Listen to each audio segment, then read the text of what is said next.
Legend has it that it is the only spear in the world capable of harming the divine.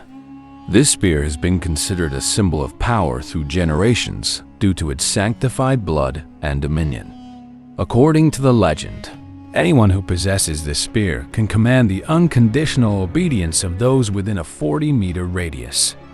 The bearer of this spear can control the fate of the world, but if they lose it, they will die instantly. Hence, it is also known as the Spear of Destiny. Hello everyone, welcome to my channel. In the previous video, I mentioned the fierce battle between the Archangel Michael and the forces of Satan. The Archangel Michael is depicted as wielding a sword, often symbolizing strength and protection. This sword not only represents his power in fighting against evil, but also symbolizes justice and safeguarding.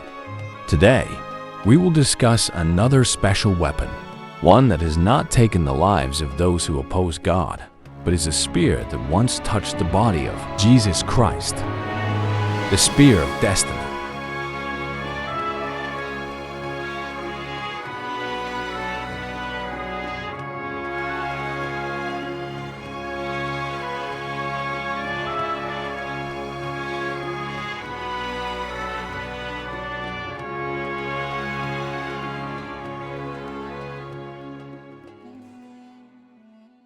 In the Bible, there is an important passage about the day of Jesus' suffering. This passage records that a centurion pierced Jesus' body with his spear. Firstly, the centurion who held this spear was named Longinus. The Bible records that Longinus suffered from a severe eye disease. But when his spear pierced Jesus, the blood and water from Jesus' body touched Longinus' eyes, instantly healing them and restoring their light. With his sight restored, Longinus said to the deceased Jesus, "This man truly is the Son of God." He then became a follower of Jesus. Because Longinus' spear bore Jesus' blood, it became a religious relic and was referred to by believers as the Holy Spear of Longinus, or the Spear of Destiny. This is also the only weapon that has ever harmed the divine. According to legend, anyone who possesses this spear can command the unconditional obedience of those within a 120-foot, approximately 40-meter radius. Therefore, the possessor of this spear can also control the fate of the world.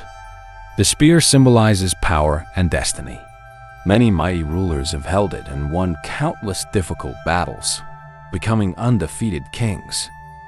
Before the time of Emperor Constantine, he recognized Christianity as the official religion of the Roman Empire. Before his time, Christianity was considered heretical in Rome, and those who followed it faced grim fates. However, Constantine's mother, Helena, was a devout believer. Helena believed that possessing Christian relics would make her son invincible. Therefore, she personally went to Jerusalem to find the place where Jesus was crucified. According to legend, she found fragments of the true cross, along with the nails and spear that pierced Jesus' body.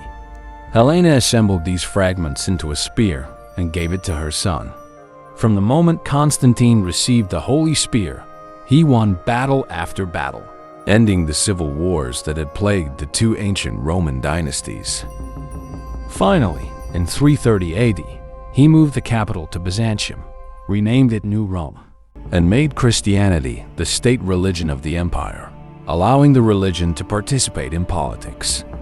A manuscript in the Austrian Museum tells of a legendary warrior, Emperor Charlemagne, the father of Europe. Charlemagne conquered most of Western Europe and established the so-called Holy Roman Empire. According to legend, during his coronation ceremony, the Pope of Rome bestowed upon him a special gift, which was the legendary Spear of Destiny. It was this spear that helped Charlemagne win all subsequent battles. Thanks to this holy spear, Charlemagne never experienced defeat throughout his life. However, the document does not specify whether the Spear of Destiny is indeed the lance of Longinus. Yet, a story within it seems to shed light on the mystery of this spear. According to the account, Charlemagne accidentally fell off his horse while hunting, and the spear fell from his hand. Losing the spear was a portent of impending disaster, and shortly after, Charlemagne passed away. This story suggests that Charlemagne did not merely lose an ordinary spear, but rather a significant sacred relic, the Spear of Destiny, also known as the Lance of Longinus. The moment he lost the Holy Spear was also a harbinger of his impending death. Because of this story, the Lance of Longinus came to be known as the Spear of Destiny. Owning it signified possessing supreme power, but losing it meant facing death. As everyone knows, the Nazis had a particular fascination with the supernatural and the mystical. According to legend, Hitler was obsessively enthralled by the Spear of Destiny and the Holy Grail. When Germany annexed Austria, Hitler also took control of Vienna, and he quickly went to the historical museum to seize the Spear of Destiny. Hitler's craving for power stemmed from this spear. Legend has it that in his youth, Hitler saw the Lance of Longinus in the museum and was mesmerized by it.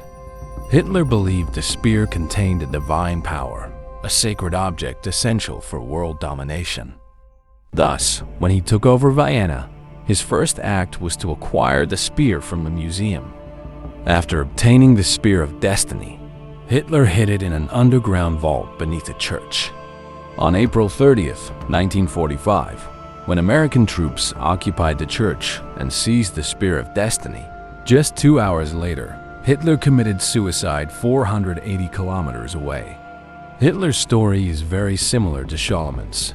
They both achieved countless victories while possessing the Holy Spear, but upon losing it, they faced death. The Lance of Longinus truly existed as a single spear, but as it broke into 3 pieces, these pieces were reconstructed by kings over the ages into the 3 spears recognized today.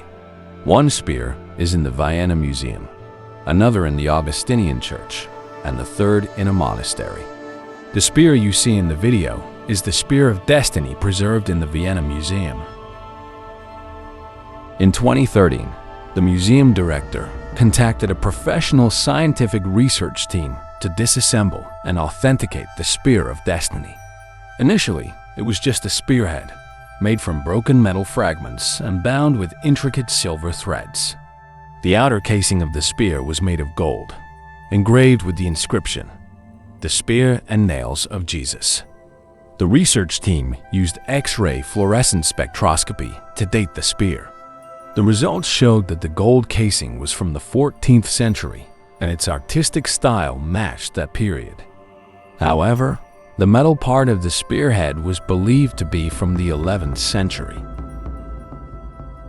This means that the Spear of Destiny was created in the 11th century, with the gold casing added in the 14th century.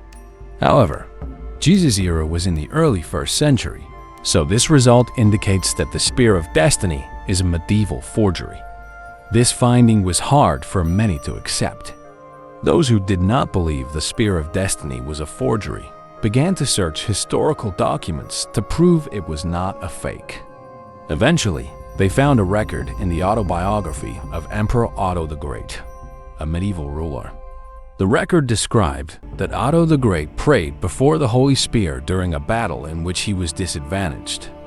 The record explicitly stated that the Holy Spear was called the Lance of Longinus because it contained a fragment of the nail that had pierced Jesus. Otto the Great prayed before the nail for victory, and with divine assistance, his army won.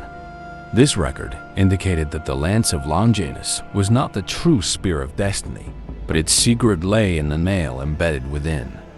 Because this description appeared in authoritative historical records, the research team decided to disassemble the Holy Spear to see if the nail was inside.